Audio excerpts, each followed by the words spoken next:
The concept of using an avatar to practice coping mechanisms and new behaviors, the idea behind that is that it creates new pathways in the brain and it helps you practice these things and emulate them and make them become a part of you.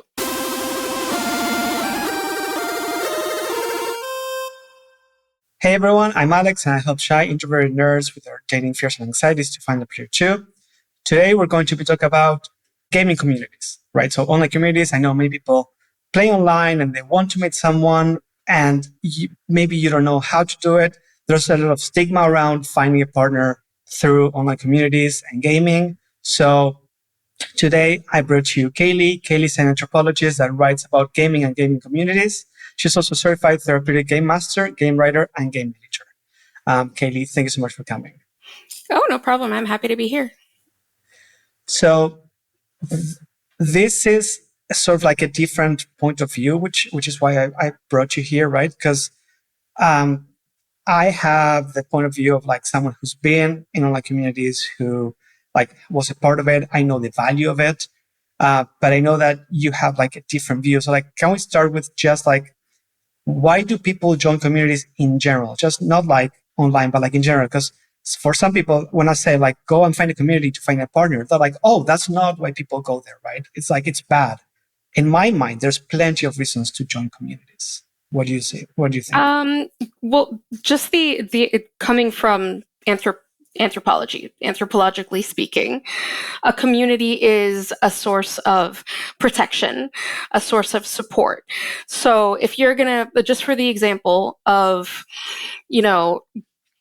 sports is a community, religion is a community. Everyone comes together, they support each other. There are certain limitations to those types of communities when it comes to like relationships and, whatever. But when it comes to things like gaming, a lot of people find that attractive because people believe the same things that they believe. People have the same values. People have the same interests. Oh, you read this book. Oh, I loved this book when I was a kid growing up. And oh, I loved this game. Or, and it's nostalgia. It's a recognition of yourself and other people. It's a sharing of interests. And you feel safe. Community is your safety spot, the place where you feel the most yourself and the place where you feel the most secure. And other people are allowed to also feel that way with you. So it is the sharing of your deepest self with other people. There's so much excitement and joy of being able to find someone, no matter what that type of relationship looks like. Someone who recognizes you and shares a part of what you love in themselves, right? So, you can find someone online, be friends with them for decades, and just never meet them, but they're your die-hard friend because of the connection that you've made. Yeah. You mentioned safety, right? I've been reading and writing about attachment theory for a while. And attachment theory started with parent, mostly mother-child relationship. Then it moved to, okay, romantic relationship. Then they're like, oh, also with like therapist and friend and excellent family. And now, like the latest things that I read is more about, it's much broader, right? You can have attachment to communities, to religion, to a pet, to etc. Yeah. So I think like part of the role of the communities is sort of like build that, like you're saying, like support system, safe place where you can actually become more secure, right? And I have interviews. One of them, it's not going to be really, I think it's going to be released after this one, where the person, Belmont, Pete Belmont, he was saying throughout most of the interview, he's like, yeah, I talk to everybody, everything's good, like I'm super social. And then at some point he was like, well, but I wasn't always like that. I used to be like super shy and quiet and serious until I met a kid who invited me to play chess, like to a chess club. There I made friends and then we got together to play video games. That's when I started feeling better about myself, gaining self-esteem and feeling more secure around other people, right? And I had the same, like I grew up from when I was 14 to 21. I was part of the Tolkien Association, right? So I grew up as nerds are cool, nerds are great, being a nerd is fantastic. I didn't really have nerdy friends at school, but I had my own community. So Yeah. I gained my self-esteem like that. And like on an individual level, right? I think that's a really big thing, regardless of whether you join because you like the hobby or because you want to make friends or because you want to find a partner or because you want to practice on your social skills, right? That community, I think, is a really big part of it. Is there a difference between what communities used to be like, which was exclusively in person, and now with online communities? Is there a difference either in I the really, dynamic or something? you know what? I really don't. If you look at what happened during the pandemic, you see the communities that popped up online: book clubs, knitting clubs, gardening clubs, people sewing masks for people that needed to work in hospitals and stuff like that. Like, we cared about each other. We created community that supported and loved other people. And they were strangers, right? And that is, effectively what human beings are. We are gregarious creatures, which means that we thrive in community. We need other people to talk to laugh with, to share our lives with. It's important to our mental and physical and emotional health that we have that connection. We cannot live in isolation. We are not made to do that. That's why there's so much, mental and emotional health problems out there. And it actually makes me really upset. But you know, if people just embraced each other and had more access to like the way that they felt and were more open to supporting each other in the silly times, the less serious moments, we would have less problems. And I truly do believe that. And that Yeah. is what community is. And that includes online communities. Absolutely. When, like, if someone's like wanting to join a gaming community or an online community, right? What's usually the dynamic? Like, I go to World of Warcraft, create a character, or any other game. How do I make friends? How does it work? What's the dynamic? There's a lot of ways to make friends within multiplayer games. You can just walk up to some random person and be like, "Hi, would you like to partner up with me for this mission today, like right now, and we can just split whatever we get?" Or there's guilds. I know that ESO has guilds. I know that Diablo has guilds. I know, those are the games that I play. But you can apply to any of those guilds. Usually they like share banks, share mats. Um, one of the things that my husband did was he loves to craft. So we joined a guild and he started crafting armor for the other guild members, and just asking them about like what their stats are, what kind of armor they needed, what kind of, ingredients do they needed for their potions, or like whatever. That starts a conversation. Join a Discord. Oh, I make this, I do this, I'm looking for this. you know um just ask a question, or like, I want to level up my alchemy.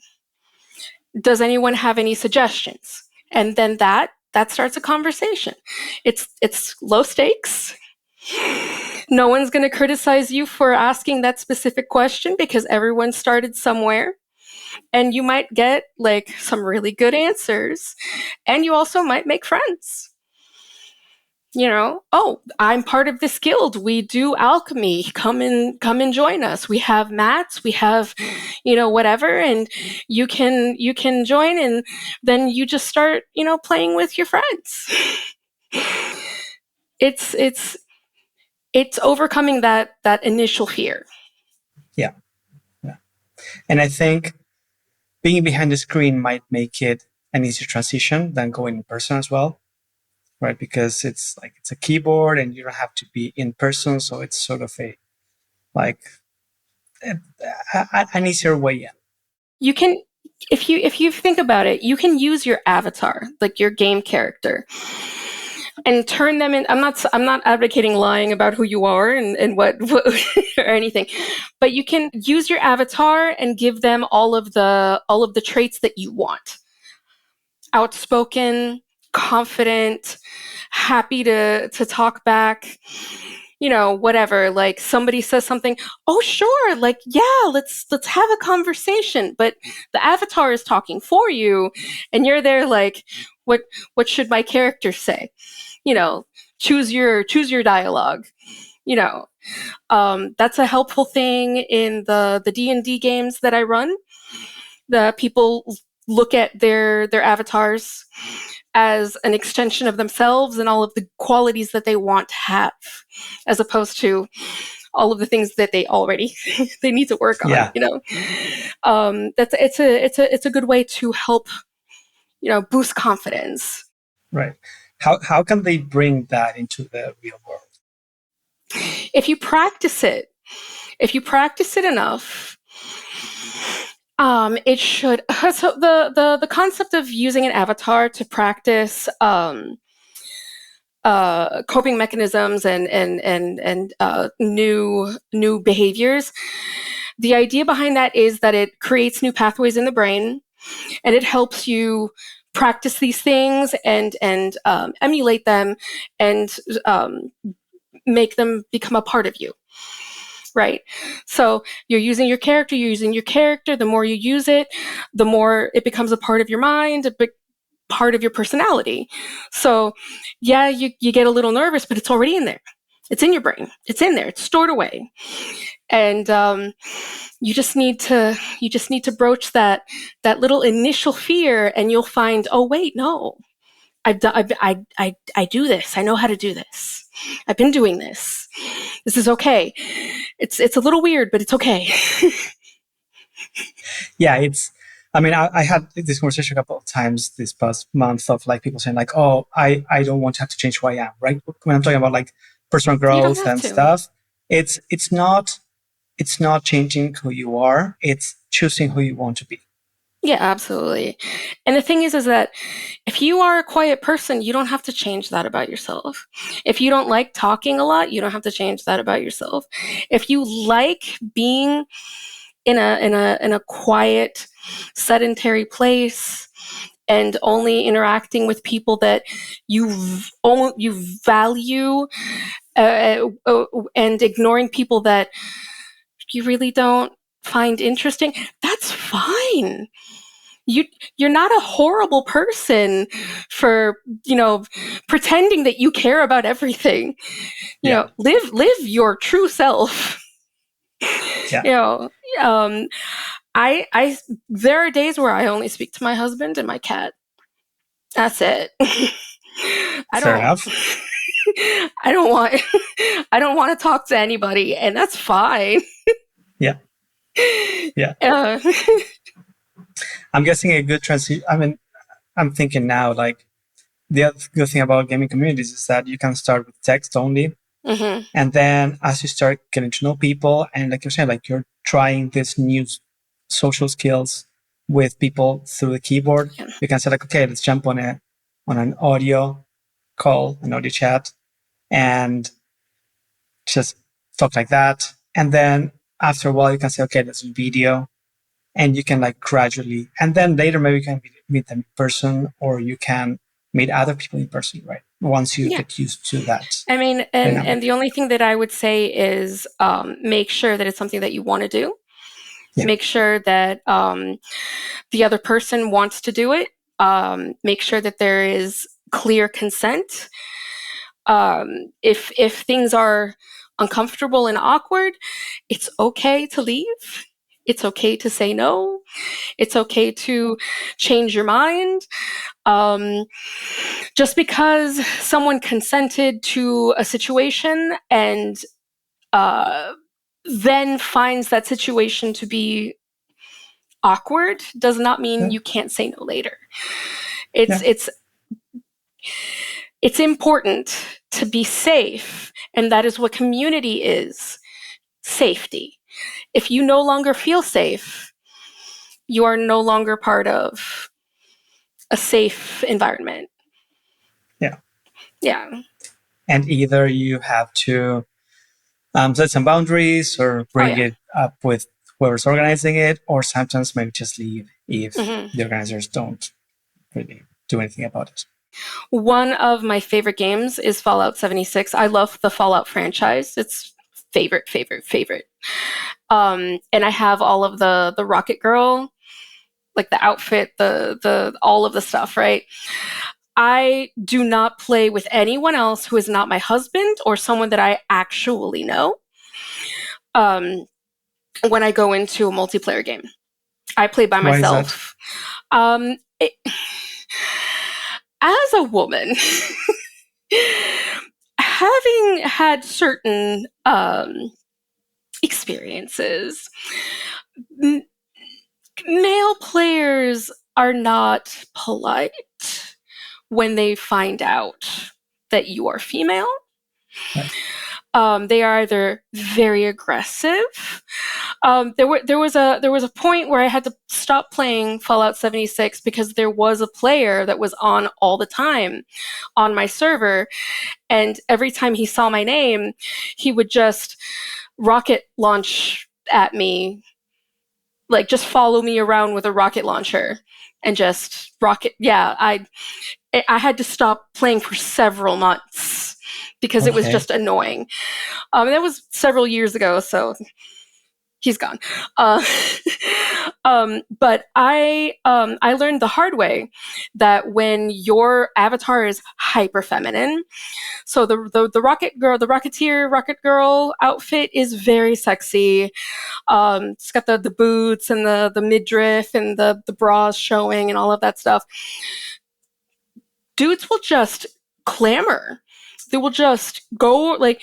There was one point where I had to go to the bathroom, so I like hid her behind a building so that nothing could attack her. And I was gone for maybe 3 minutes, and I come back and there's three dudes in armor, like doing obscene stuff to my avatar, and I'm just like, what? And then they spent the rest of the time that I was there just following me around. Right. Like, yeah, no, like I know these things happen because it's happened to me. And I'm a middle-aged woman. Like, you don't want to date me. Yeah. you I know. mean, in that case, I don't know if they wanted to date you or just to have fun with the No, avatar I because they know. thought it was funny. Like in But real life, in real life, you would never approach me, but you yeah, because my avatar, is kind of sexy. You're like, let's go harass it. yeah, That's yeah, not. I don't like that. It's not yeah. fun. That's it. That's a really bad way if you want to find someone. And like this is one of my favorite games. I enjoy this game. I put money into this game. And to be forced to stop playing a Yeah, game that I've put, I'm not joking, hundreds of dollars into. Um, because the other players don't know how to not teabag a woman yeah, is ridiculous. yeah. Um, I mean, sometimes there are moderators who do their job, sometimes not. Um, Oh yeah. Regardless, you should not be Yeah. doing that. I mean, you should. I was going to say, if you want to find someone, no, you shouldn't be doing that. Period. That's it. Unless it's between your friends and you agreed that Yeah, no. that's funny. If you're familiar with someone and it's funny, that's fine. Yeah. Consent is everything. You need a place where you are allowed to grow into yourself. And the people around you give you food that helps you grow. For all of the people in the world that make you feel bad about yourself because of things that you love or things you can't control, there are 10 more that will embrace who you are and give you room to grow. You just have to find them. Yeah. And I mean that is a struggle. That is, but it's worth it. And there's no reason why you should allow yourself to be in a situation where you're suffering because you don't want to be alone. Yeah. I think that's a great place to stop, to be honest. That's fantastic. Kaylee, where can they find out more about you? So I have a website, KayleeLopez.com. I also write articles for Medium, and I'm more active on Threads than any of my other social media, but I also have an Instagram. Awesome. I'll put all the links in the description anyways. Thank you so much for coming. This was amazing. I hope people got a lot out of it. Thank you so much. Thank you.